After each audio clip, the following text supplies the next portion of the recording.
back.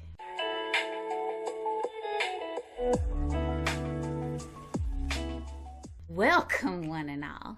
I'm almost as excited for Survivor Series as I am that you're here. I'm Casualeann. Why don't you take a moment to like this video, comment on what you see. The engagement really helps with the conquering YouTube algorithm, so these videos don't get lost in that vast oblivion that is not being picked up by YouTube. All right, admin done. So, are you ready? Let's head into the Survivor Series 2022 Wargames predictions. First up, there's the triple threat match for the United States Championship. Our visionary, revolutionary U.S. champion Seth Rollins defends his championship against Bobby Lashley and Austin Theory.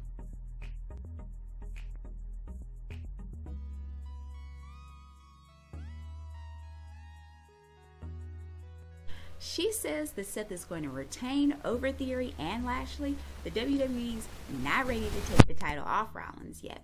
I say to that, exactly. This by far is the most likely direction. Seth's just gotten this big, blonde, teased to the sky babyface turn. At least I think it's a babyface turn. Not exactly sure. That comment on Raw about Ask Cody Rhodes what happens to people who mess with Seth Rollins was very heelish for a good guy. But WWE want him to be the kind of top tier babyface for right now, I think. And the US Championship is the full-timers top belts, that and the Intercontinental Championship. But while I was thinking through all the matches, wondering what everyone was likely to do, it came to me. What if, in the match, Seth is about to win? Theory, for all of his newfound fury, has been outwitted. Seth's got the man beat. And suddenly, Shelton Benjamin comes out, breaks the pin up, starts beating on him. Cedric Alexander comes down, gets Lashley back into the ring. Let's say Lashley's been knocked out, put through a barricade or something. Cedric Alexander brings him back in. Together, they all jump on Rollins, and their efforts place the United States Championship back into the hands of the Almighty. Whew, talk about lovely. Now, you might be wondering, well, in this fantasy booking, would Omos be part of the new Hurt Business? Not if I had it my way. MVP would manage all of them, Shelton and Cedric, Bobby Lashley, and Omos. They'd even look out for each other at times when things are going a little crazy. But the Nigerian Giant would be his own competitor. I think it would be way more interesting to keep him separate from the Hurt Business, at least in the beginning. But back to Survivor Series. Seth will probably retain, but for the fun of having differing views, I'll make my prediction that the Hurt Business reunites and Bobby Lashley regains the United States Championship. Next, there's the one-on-one bout for the Smackdown Women's Championship, Ronda Rousey versus Shotzi. Sometimes they make me wonder about how many women are actually in these writers' rooms, because it's the same trope for baby faces and heels, time and time again, and anyone with a common enemy is automatically best friends. SmackDown gave us the perfect example of this after Raquel's beatdown by Ronda and Shayna. Now this is Big Mommy Cool herself, who's been all slamming and smiles since she debuted on the main roster. Now all of a sudden she's weak in order to make Ronda and Shayna look like mean girls? I don't buy it. Raquel ought to be the one unleashing Tahana bombs like every 10th one upgrades her armor. After Raquel suffered a second thrashing on SmackDown, Shotzi comes out of the trainer's room, announces Raquel's injuries, and talks about her being bullied and how Raquel is the only person who's ever stood up for her. And she delivers it with such passion, and her determination makes you want to believe in her. But in terms of material, talk about done to death. That whole, they're bullies, cheer for me because I'm standing up to them, just gets draped on women's rivalry after women's rivalry, and Shotzi, Ronda, Shayna, and Raquel are just too good for that. But the purpose is to build Shotzi up as a plucky underdog with a seemingly insurmountable mountain to climb. And it seems insurmountable because it is. Ronda will retain, try saying that 5 times fast, the SmackDown Women's Championship, and I just hope that it's competitive enough for Shotzi to still be elevated in defeat. So, for the one grudge match on the card, we have the latest chapter in Bullet Club versus Bullet Club? AJ Styles versus Finn Balor. AJ Styles has reached a troublesome milestone, folks, and you may have heard of it. He hasn't won a pay-per-view match since Crown Jewel 2019.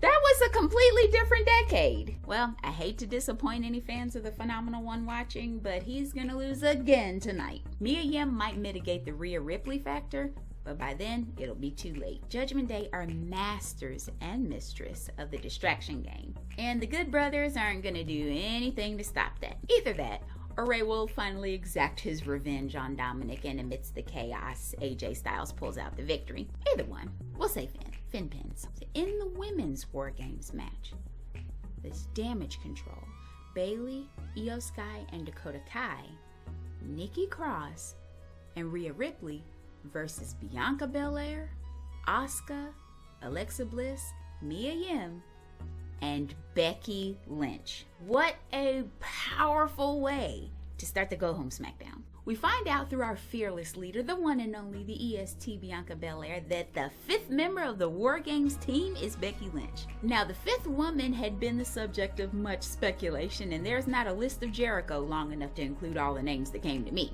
But this works, I think. The question is, who's winning? The Damage Control Alt-Delete Bianca and Friends feud has run its course, and the pavement ends tonight, because it's time for another story to start. Now tell me what you think that story might be in the comments.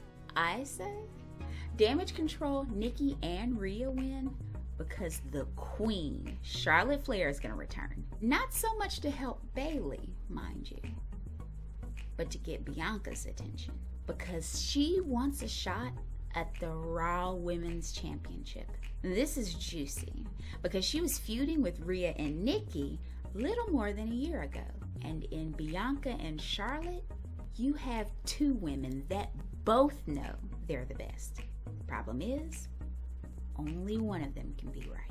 The tension. And finally, for our main event, there's the men's Wargames match with the Bloodline. Roman Reigns, the Usos, Solo Sikoa, and Sami Zayn competing against Kevin Owens, Drew McIntyre, and the Brawling Brutes, Sheamus, Butch, and Ridge Holland. Now, because of KO's interference and manipulation, Drew and Sheamus won the advantage match on SmackDown, meaning that the Bloodline's trademark numbers game strategy has been chucked like the veggie tray 5 minutes after your coworker's birthday celebration. There's an X factor though. See, Paul Heyman still distracts people when need be, or a good amount. So even with all the wrestlers and the Bloodline already involved, you still have that little additional outside aspect. Who else would be looking out for the bad guys if Heyman starts trouble? The Bloodline's made a lot of enemies on the way up, but so have KO and Co.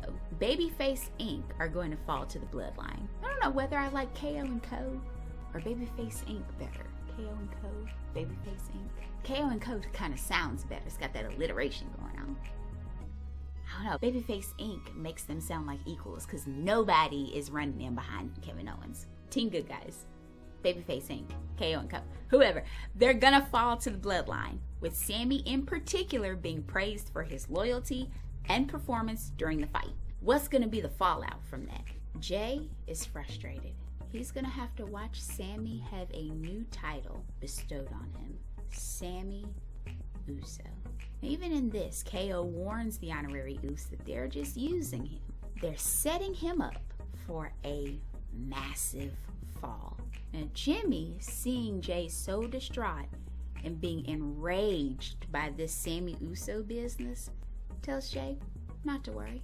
Sami may be Uso, but they're twins, and he's got Jay's back first. When Sami's outlived being useful, they'll get rid of him, because there are only 2 Usos in the Bloodline. So Roman's upset with Jay's hot-headedness and tiring of the whole Sami-Jay conflict. Jimmy and Jay are upset with Sami and Roman by extension for doing too much. Sami's blissfully unaware of the sword of Damocles wrapped in Roman's oolafala, and Solo is the only sane one left. Solo's the only sane one left, huh?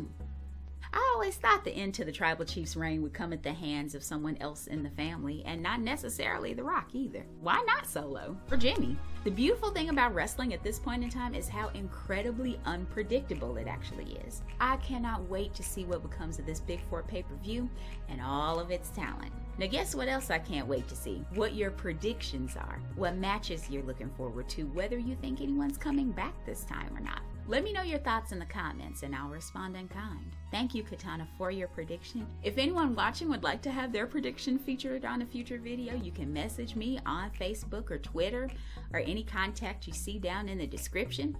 Thank you so much for watching. Be sure to like, share, subscribe, all the lovely YouTube things, and I'll see you soon.